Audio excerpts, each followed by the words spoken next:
اللهم صل على سيدنا ومولانا محمد اللهم صل على سيدنا ومولانا محمد اللهم صل على سيدنا ومولانا محمد اللهم صل على سيدنا ومولانا محمد.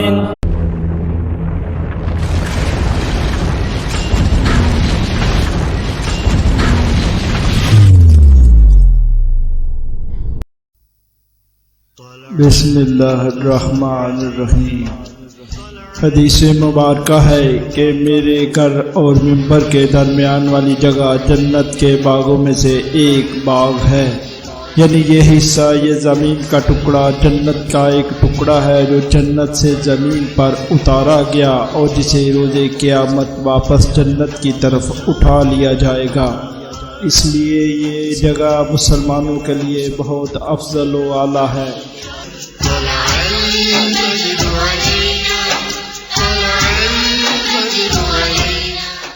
زائرین اسی لیے یہاں نوافل ادا کرتے ہوئے یہ محسوس کرتے ہیں کہ جیسے وہ جنت کے ایک حصے میں بیٹھے ہیں.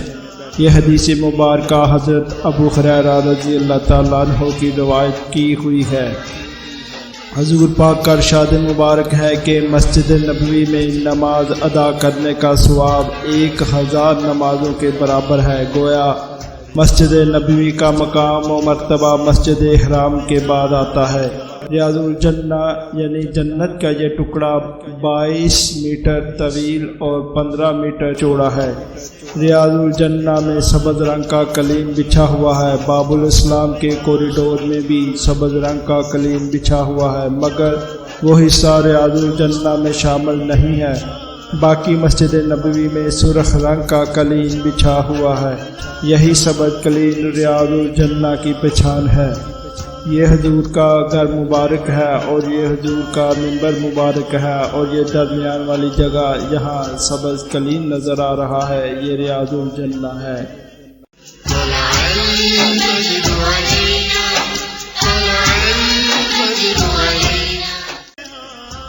ریاض الجنہ میں 8 ستون ایسے ہیں جنہیں مسجد نبوی کے دیگر ستونوں کی نسبت ایک خاص امتیاز حاصل ہے. ان ستونوں کو سفید سنگ مرمر اور سنہری میناکاری سے باقی ستونوں سے نمایاں کیا گیا ہے. یہ 8 ستون براؤن کلر کے ہیں، جبکہ مسجد نبوی کے باقیہ تمام ستون سفید کلر کے ہیں. یہ 8 براؤن کلر کے ستون روضہ رسول کے مغربی دیوار کے ساتھ ہیں جو ریاض الجنہ میں شامل ہے. پہلے آپ کو بتاتے چلیں کہ ریاض الجنہ میں ایک انتہائی متبرک مقام محراب رسول ہے. یہ وہ مقام ہے جہاں حضور صلی اللہ علیہ وآلہ وسلم کا مصلی تھا. یہاں آپ صلی اللہ علیہ وآلہ وسلم کھڑے ہو کر نماز کی امامت فرمایا کرتے تھے. رسول صلی اللہ علیہ وسلم کے وصال کے بعد اس متبرک جگہ کی تعظیم کو برقرار رکھنے کی غرض سے حضرت ابو بکر رضی اللہ تعالیٰ عنہ نے آپ کے قدمین شریفین کی جگہ چھوڑ کر باقیہ جگہ پر دیوار بنا دی تھی تاکہ آپ کے سجدے کی مبارک اور متبرک جگہ لوگوں کے قدموں سے محفوظ رہے. آج اس جگہ پر ایک خوبصورت محراب بنی ہوئی ہے جو محراب نبوی کہلاتی ہے.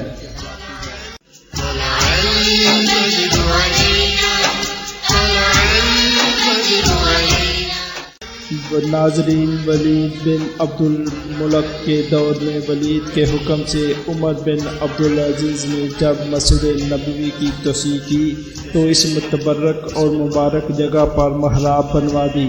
اس مقدس جگہ اب جو محراب بنی ہوئی ہے وہ سنگ مرمر کے ایک ہی 9 فٹ بڑے ٹکڑے سے بنائی گئی ہے. اس میں سونے کے پانی سے انتہائی خوبصورت میناکاری کی گئی ہے. اس محراب کے دونوں جانب سرخ سنگ مرمر سے بے مثال خوبصورت ستون بنائے گئے ہیں۔ محراب کے اوپر سورہ حجاب کی آیت نمبر 56 لکھی ہے، جس میں درود شریف پڑھنے کا حکم دیا گیا ہے۔ اس آیت کا ترجمہ ہے، اللہ اور اس کے فرشتے نبی صلی اللہ علیہ وسلم پر درود بھیجتے ہیں، اے ایمان والو تم بھی اس پر درود و سلام بھیجا کرو۔ چنانچہ آج اگر کوئی زائر محراب نبوی میں نماز ادا کرے تو اس کا سجدہ حضور صلی اللہ علیہ وسلم کے قدمین شریفین کی مبارک اور متبرک جگہ پر پڑتا ہے کہ ریاض الجنہ میں جو 8 خاص ستون ہیں وہ کون سے ہیں اور ریاض الجنہ میں کس مقام پر ہیں اور ان کی خاص فضیلت کیا ہے۔ سب سے پہلے ستون حنانہ، مصلی رسول صلی اللہ علیہ وسلم یا محراب رسول صلی اللہ علیہ وسلم کے پیچھے دائیں طرف ایک ستون ہے، اس کو ستون حنانہ کہتے ہیں۔ جب کسی اونٹنی کے بچے کو اس کی ماں سے الگ کر دیا جائے تو وہ اپنی ماں کے فراق میں روتا اور بلکتا ہے، اس رونے اور بلکنے کی آواز کو حنانہ کہتے ہیں۔ اس ستون کی جگہ کھجور کے درخت کا ایک تنا تھا، اس کے ساتھ بھی کچھ ایسا ہی واقعہ پیش آیا جس کے باعث اسے ستون حنانہ کہتے ہیں۔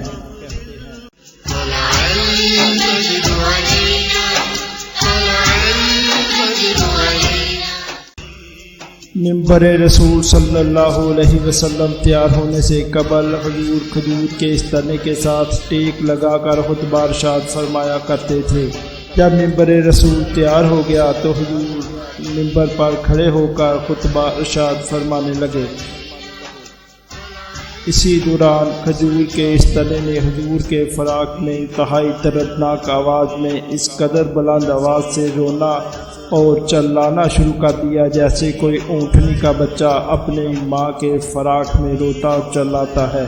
اس تنے کے رونے کی آواز پوری مسجد میں گونجی اور ہر کسی نے سنی۔ یہ منظر دیکھ کر حضور صلی اللہ علیہ وسلم منبر سے نیچے اترے۔ آپ صلی اللہ علیہ وسلم نے اپنا دست شفقت اس پر رکھا اور اسے اپنے سینے سے لگا لیا اور اس وقت تک اسے اپنے سینے سے لگائے رکھا جب تک یہ چپ نہ ہو گیا، اور اسے دلاسا دیا اور فرمایا کہ قیامت کے دن تو میرے ساتھ جنت میں داخل ہوگا۔ اس دلاسے اور شفقت کے بعد کھجور کے اس تنے نے رونا اور چلانا بند کر دیا۔ حضور کا ارشاد مبارک ہے کہ اگر میں اس درخت کو دلاسا نہ دیتا تو یہ درخت قیامت تک یوں روتا چلاتا رہتا اور آوازاری کرتا رہتا۔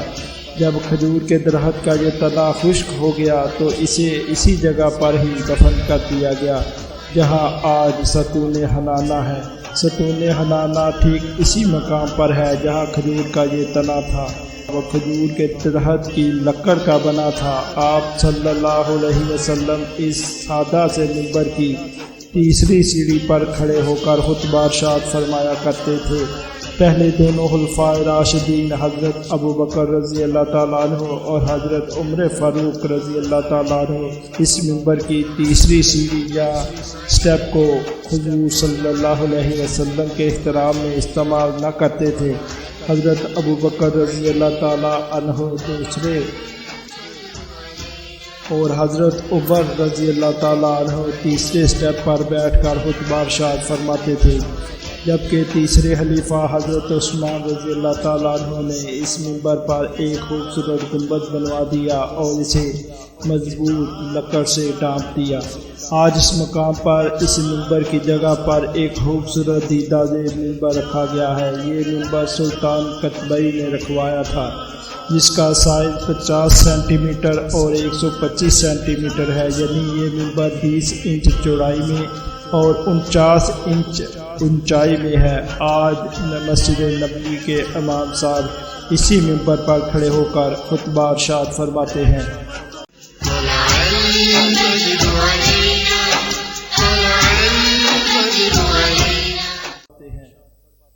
ناظرین کرام، دوسرا ستون ستون عائشہ ہے۔ روضہ رسول صلی اللہ علیہ وسلم کی طرف سے چلیں تو محراب رسول صلی اللہ علیہ وسلم کے بالکل سامنے ستون عائشہ ہے۔ حضور صلی اللہ علیہ وسلم کا ارشاد مبارک ہے کہ اس مسجد میں ایک ایسی متبرک جگہ موجود ہے کہ لوگوں کو اگر اس جگہ نماز پڑھنے کی فضیلت معلوم ہو جائے تو لوگ وہاں نماز پڑھنے کے لیے قرآن اندازی کریں اور لمبی لمبی قطاروں میں اپنی باری کا انتظار کریں، مگر حضور صلی اللہ علیہ وسلم نے اپنی یہ ظاہری حیات مبارکہ میں اس جگہ کی نشاندہی نہ فرمائی۔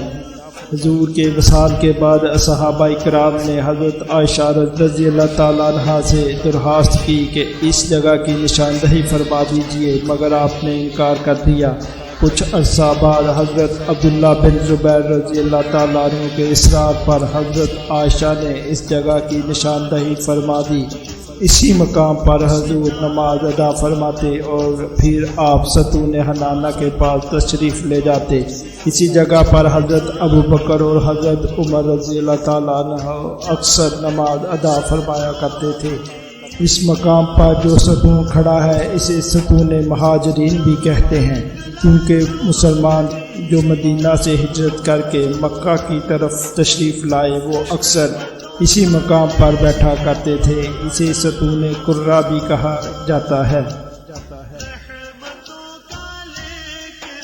چونکہ اس حدیث مبارکہ کی راوی خود حضرت عائشہ رضی اللہ تعالیٰ عنہا ہے اور انہوں نے ہی اس مبارک اور متبرک جگہ کی نشاندہی فرمائی تھی، لہذا اسے اسی نسبت سے ستون عائشہ کہتے ہیں۔ روضہ رسول صلی اللہ علیہ وسلم کے بالکل سامنے ستون ابی لبابہ واقع ہے، اسے ستون توبہ بھی کہتے ہیں۔ اس ستون کی وجہ تسمیہ کچھ یوں ہے کہ جب مسلمان مکہ سے ہجرت کر کے مدینہ آئے تو وہاں پہلے ہی یہودیوں کی کافی تعداد آباد تھی۔ مسلمانوں نے یہودیوں سے امن معاہدہ کر لیا، لیکن یہودیوں نے امن معاہدے کی پاسداری نہ کی اور معاہدے کو توڑ دیا۔ اس پر حضور صلی اللہ علیہ وسلم نے سخت ناراضگی کا اظہار کیا۔ اللہ تعالیٰ کی طرف سے حکم نازل ہوا کہ امن معاہدے کی خدیں پامال کرنے والے یہودیوں کو قتل کر دیا جائے۔ غرض ابی لبابہ مدینہ طیبہ کے رہائشی تھے، ان کے یہودی قبیلہ بنو قریظہ سے دوستانہ مراسم تھے۔ ابی لبابہ نے یہ بات یہودیوں کو جا بتائی اور ہاتھ سے گردن کی طرف اشارہ کیا کہ آپ کے گلے کاٹے جائیں گے۔ بعد میں حضرت ابی لبابہ رضی اللہ تعالیٰ عنہ کو اپنی اس غلطی کا احساس ہو گیا کہ انہیں ایسا نہیں کرنا چاہیے تھا۔ وہ اپنی اس غلطی پر اتنا شرمندہ ہوئے کہ احساس ندامت سے زمین میں گڈے جا رہے تھے۔ انہوں نے خود کو اللہ اور اللہ کے رسول کا مجرم گردانتے ہوئے خود کو مسجد میں کھجور کے ایک درخت کے ساتھ رسیوں سے باندھ لیا اور اللہ کی بارگاہ میں گڑ گڑا کر اپنی غلطی کی معافی مانگنے لگے۔ ان کا کہنا تھا کہ جب تک اللہ انہیں معاف نہیں کرے گا میں خود کو اسی طرح رسیوں سے باندھا رکھوں گا۔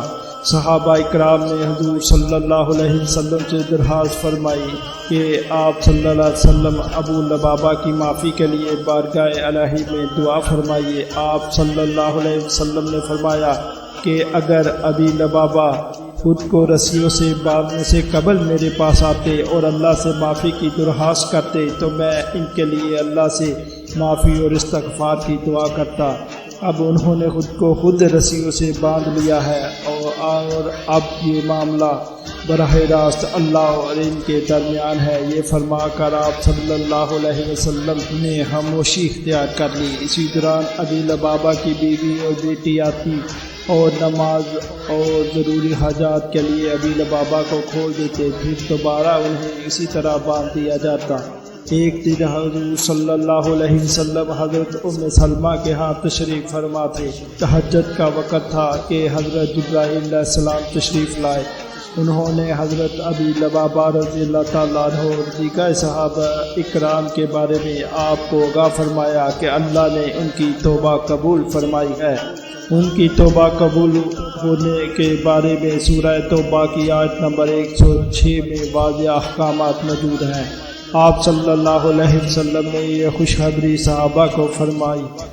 کہ اللہ نے ابو لبابہ کی غلطی معاف کر دی ہے۔ صحابہ نے یہ بشارت خود حضرت ابو لبابہ رضی اللہ تعالیٰ عنہ کو سنائی اور ان کی رسیوں کو کھولنا چاہا۔ آپ نے یہ کہہ کر کہ انہیں رسیاں کھولنے سے منع کر دیا کہ حضور صلی اللہ علیہ وسلم خود اپنے دستے مبارک سے مجھے آزاد فرمائیں گے، میں کسی کو اجازت نہیں دوں گا۔ حضور صلی اللہ علیہ وسلم نماز فجر کے وقت مسجد میں تشریف لائے اور خود اپنے دستے مبارک سے ابی لبابہ کی رسیوں کو کھولا اور انہیں آزاد فرما دیا۔ اس جگہ جو ستون بنایا گیا اسے ستون ابی لبابہ کہتے ہیں۔ زائرین اس جگہ 2 نفل ادا کرتے اور توبہ استغفار کرتے ہیں اور اسے اپنے لیے باعث فضیلت گردانتے ہیں۔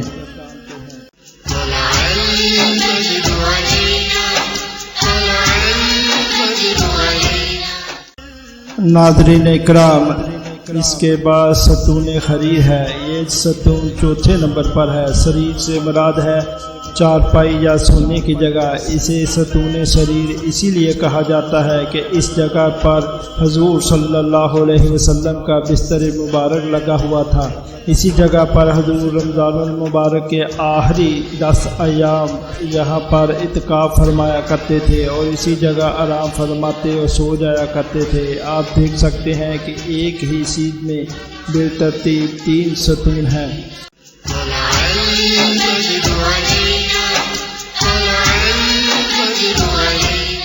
ستون سریر کے بالکل ساتھ ستون علی ہے۔ حضور صلی اللہ علیہ وسلم کے زمانے میں اس مقام پر ایک دروازہ ہوا کرتا تھا۔ جب آپ صلی اللہ علیہ وسلم حضرت عائشہ رضی اللہ تعالیٰ عنہ کے گھر سے مسجد میں تشریف لاتے تو آپ صلی اللہ علیہ وسلم اسی دروازے سے گزر کر مسجد میں تشریف لایا کرتے تھے۔ جب شروع میں حالات اچھے نہ تھے اور ہر وقت کفار کی جانب سے حضور صلی اللہ علیہ وسلم پر حملے کا خطرہ لگا رہتا تھا تو اسی مقام پر حضور صلی اللہ علیہ وسلم کے قریبی صحابہ اکرام اور خصوصاً حضرت علی رضی اللہ تعالیٰ عنہ حضور صلی اللہ علیہ وسلم کی حفاظت کے نقطۂ نظر سے اس دروازے کے پاس کھڑے ہوا کرتے تھے جہاں سے حضور صلی اللہ علیہ وسلم مسجد میں تشریف لایا کرتے تھے۔ اسی لیے اسے ستون علی کہا جاتا ہے۔ اس مقام پر اکثر حضرت علی رضی اللہ تعالیٰ عنہ نماز بھی ادا کیا کرتے تھے۔ یہ سلسلہ تب تک چلتا رہا جب تک کہ سورہ المائدہ کی آیت نمبر 67 نازل نہ ہو گئی۔ سورہ المائدہ کی آیت نمبر 67 کا ترجمہ ہے: خدا تم کو لوگوں سے محفوظ رکھے گا، بے شک خدا منکروں کو ہدایت نہیں دیتا۔ اس کے بعد حضور صلی اللہ علیہ وسلم نے اس دروازے کے پاس کھڑے ہونے سے منع فرما دیا۔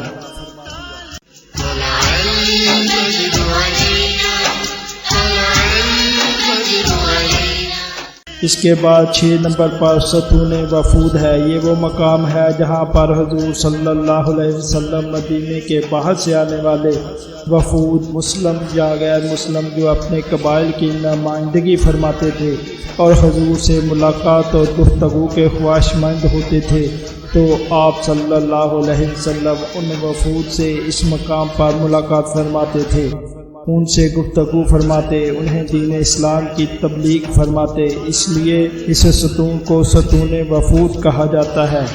ستون سریر، ستون علی اور ستون وفود تینوں ستون ایک سیٹ میں اور بالکل ساتھ ساتھ ہیں۔ دائیں طرف ستون سریر، درمیان میں ستون علی اور بائیں طرف ستون وفود ہے۔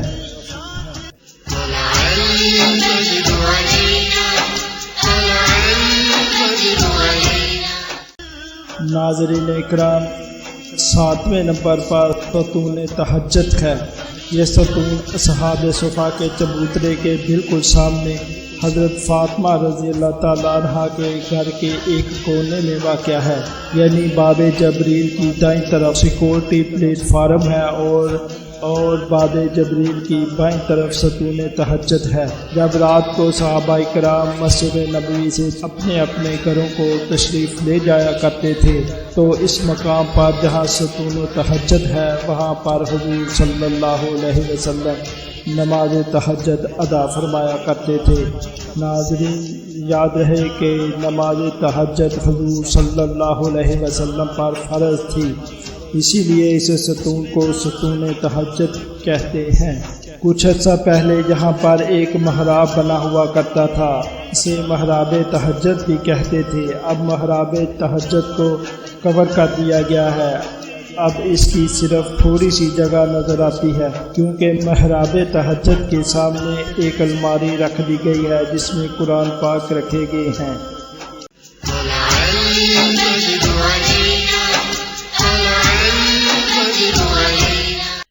ناظرین، اس کے بعد آخری ستون ستون جبریل ہے۔ یہ وہ مقام ہے جہاں سے حضرت جبرائیل علیہ السلام حضور صلی اللہ علیہ وسلم کی خدمت میں حاضر ہونے کے لیے کسی انسان کے روپ میں گزر کر تشریف لایا کرتے تھے۔ یہ ستون روضہ اقدس کے اندر واقع ہے، اس لیے زائرین اسے نہیں دیکھ سکتے۔ یہ ستون زائرین کی نظروں سے اوجھل ہے۔ بالکل اسی طرح محراب فاطمہ بھی روضہ رسول کے اندر ہے اور زائرین کی نظروں سے اوجھل ہے۔ روضہ رسول صلی اللہ علیہ وسلم کے اندر جانے کے لیے حضرت فاطمہ رضی اللہ تعالیٰ عنہ کے گھر کا دروازہ کھولا جاتا ہے۔ جب یہ دروازہ کھولا جاتا ہے تو بالکل اس دروازے کے سامنے روضہ رسول کے اندر محراب فاطمہ ہے۔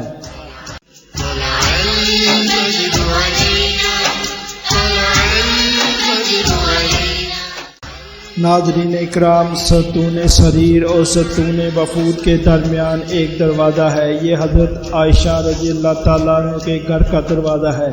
آج اس دروازے کو بھی کور کر دیا گیا ہے، اب صرف اس دروازے کا اوپر والا حصہ ہی نظر آتا ہے۔ اس دروازے کے سامنے بھی ایک الماری رکھ دی گئی ہے، اس میں قرآن پاک رکھے گئے ہیں۔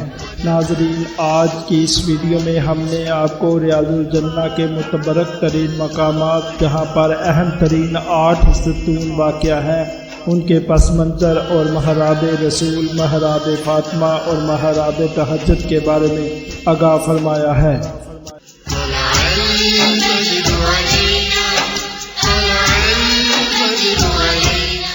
ناظرین کرام، حضور کے زمانے میں مسجد نبوی کا سائز بہت چھوٹا تھا، لیکن حضور کے زمانے کے تمام مدینہ منورہ کو اب مسجد نبوی میں شامل کر دیا گیا ہے اور آج مسجد نبوی وسیع و عریض ہو گئی ہے۔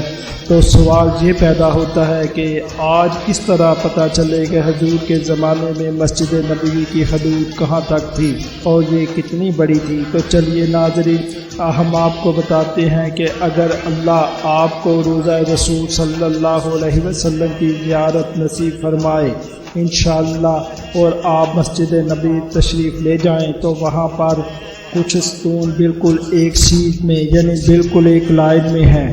ان پلرز پر ایک بڑی سی پلیٹ لگی نظر آئے گی جس پر مسجد نبوی لکھا ہوا ہے۔ یہ ستون اس چیز کی نشاندہی کرتے ہیں کہ حضور کے زمانے میں مسجد نبوی کی حدود یہاں تک تھی۔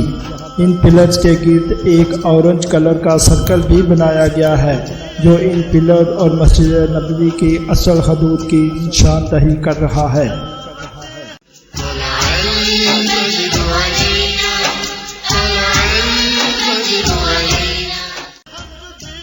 ناظرین اکرام، ہم نے آپ کو یہ جو قیمتی اور نایاب ترین معلومات فراہم کی ہیں اسے اپنے تک نہ رکھیے گا بلکہ اپنے دوست احباب عزیز و اقارب کو ضرور سینڈ کیجیے تاکہ ہر مسلمان عاشق رسول صلی اللہ علیہ وسلم ان قیمتی اور نایاب معلومات سے استفادہ فرما سکے۔